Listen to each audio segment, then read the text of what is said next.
यह कहानी सुनकर शायद आप अपने अंदर के अहंकार को मिटाकर एक अच्छे इंसान बनने की कोशिश करेंगे।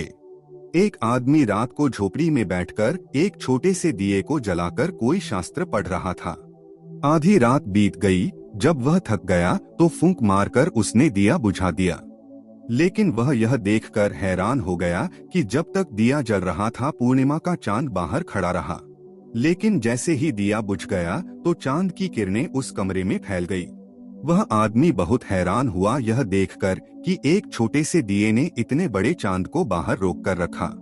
इसी तरह हमने भी अपने जीवन में अहंकार के बहुत छोटे छोटे दिए जला रखे हैं, जिसके कारण परमात्मा का चांद बाहर ही खड़ा रह जाता है। जब तक वाणी को विश्राम नहीं दोगे तब तक मन शांत नहीं होगा। मन शांत होगा तभी ईश्वर की उपस्थिति महसूस होगी।